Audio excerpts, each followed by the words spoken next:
Ya Allah, aku mohon ampunilah hamba-Mu yang penuh dosa ini. Kasihanilah aku ya Allah. Ampuni aku ya Allah.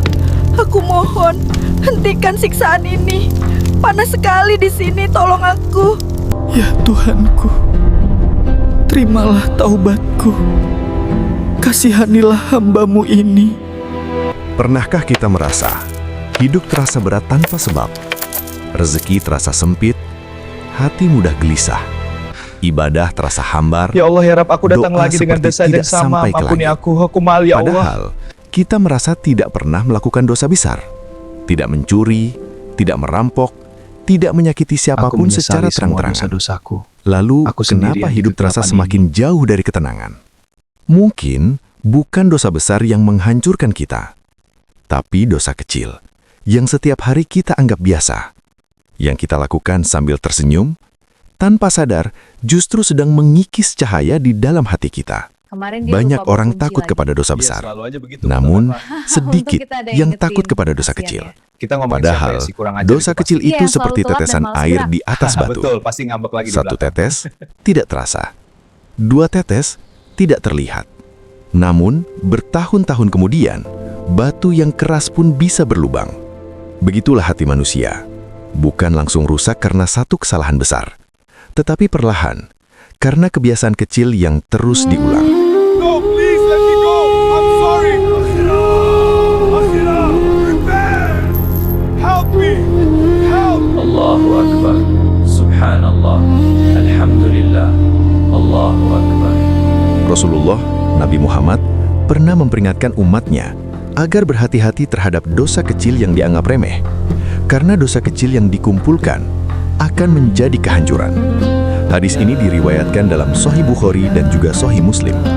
Seperti ranting kecil yang dikumpulkan hingga akhirnya menjadi api besar yang membakar segalanya. Tahukah kita, berapa banyak dosa yang keluar hanya dari mulut? Bercanda yang berlebihan, mengomentari kekurangan orang lain, menyebarkan cerita yang belum tentu benar. Hari ini, gibah tidak lagi dilakukan di sudut rumah. Ia dilakukan di kolom komentar, di grup chat, di balik layar ponsel. Satu kalimat, satu komentar, satu pesan suara, terlihat ringan, namun bisa menjatuhkan kehormatan seseorang, dan bisa menjadi dosa yang terus mengalir bahkan setelah kita lupa pernah mengucapkannya. Ampuni aku ya Allah. Aku mohon, hentikan siksaan ini. Panas sekali di sini, tolong aku. Ya Tuhanku, terimalah taubatku. Kasihanilah hamba-Mu ini. Ada dosa yang tidak bersuara, tidak terlihat orang lain, namun sangat cepat merusak hati. Pandangan mata, scroll demi scroll, video demi video, gambar demi gambar. Kita berkata dalam hati, "Ah, cuma melihat saja." Padahal Allah telah memerintahkan dalam Al-Quran agar orang beriman menundukkan pandangan, karena mata adalah pintu menuju hati. Oh Allah, please forgive me. Please help me through this difficulty. I can't do this Apa alone. yang masuk melalui mata akan tinggal lama di dalam jiwa, dan tanpa sadar, ia mematikan kehusyukan dalam ibadah. Hentikan siksaan ini. Panas sekali di sini, tolong aku.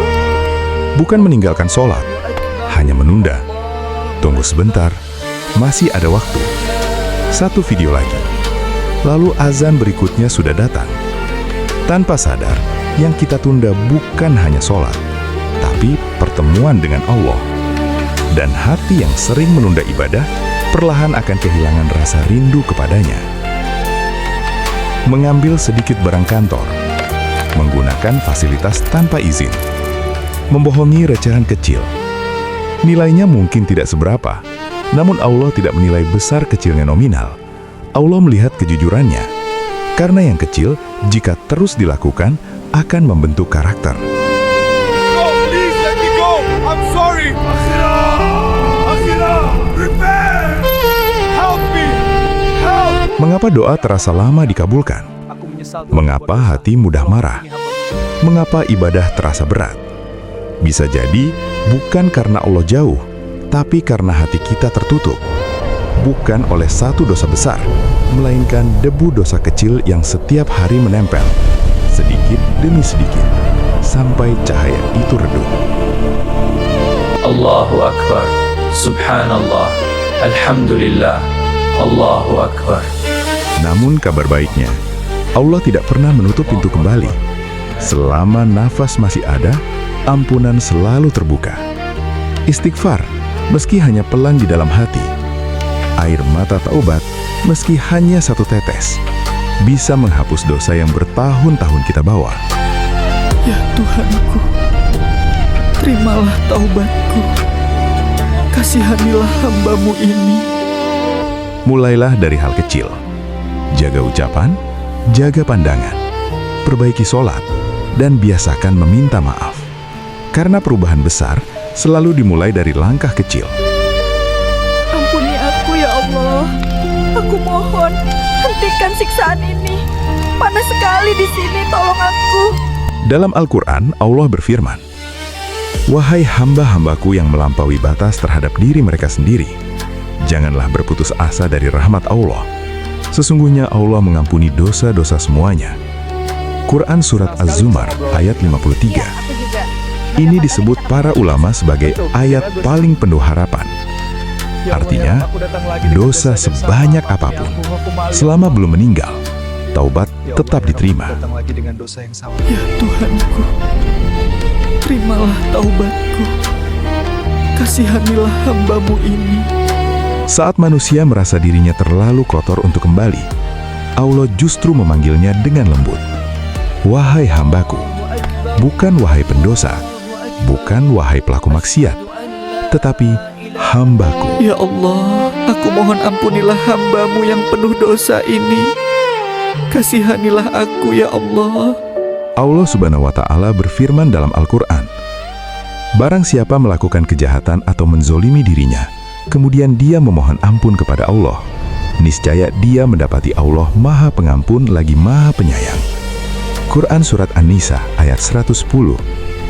Pesannya jelas, taubat sama dengan pintu kembali terbuka. Allahu Akbar. Subhanallah. Alhamdulillah. Allahu Akbar. Allahumma shalli ala Muhammad. Allahumma shalli ala Muhammad. Rasulullah SAW bersabda dalam hadis riwayat Sahih Muslim bahwa Allah membentangkan tangannya pada malam hari untuk menerima taubat orang yang berdosa di siang hari, dan membentangkan tangannya di siang hari untuk menerima taubat orang yang berdosa di malam hari. Artinya, tidak ada waktu terlambat, tidak ada terlambat banget, selama kita mau kembali.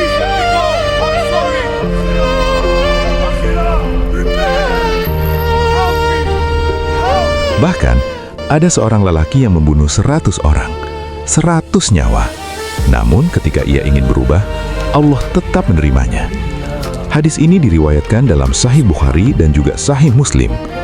Jika dosa sebesar itu saja tidak menutup pintu surga, mengapa kita merasa tidak pantas kembali? Tahukah kita, Allah bahkan lebih bahagia ketika seorang hamba bertaubat. Lebih bahagia daripada seseorang yang menemukan kembali untanya di tengah padang pasir setelah hampir mati kehausan. Hadis ini diriwayatkan dalam Sahih Muslim. Allah tidak berkata, "Kenapa baru sekarang?"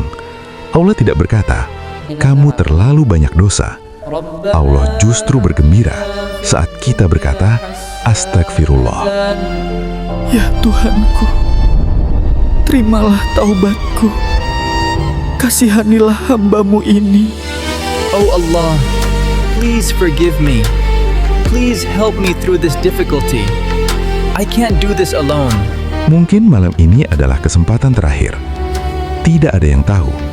Mungkin ini Ramadan terakhir. Mungkin ini sujud terakhir.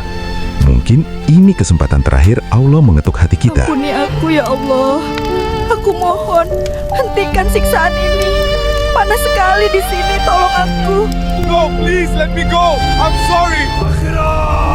Akhirah, repent. Help me. Help. Jangan tunggu menjadi baik untuk kembali kepada Allah. Kembalilah agar Allah menjadikan kita baik. Ya Allah, aku mohon ampunilah hamba-Mu yang penuh dosa ini. Kasihanilah aku ya Allah. Ya Allah, kami datang dengan tangan kosong, dengan dosa yang kami sembunyikan, dengan kesalahan yang hanya Engkau tahu. Aku menyesal telah Jika bukan Engkau yang mengampuni, kepada siapa lagi kami berharap? Terimalah taubat kami, lembutkan hati kami, dan jangan Engkau biarkan kami kembali jauh setelah Engkau dekatkan. Amin ya Robbal Alamin.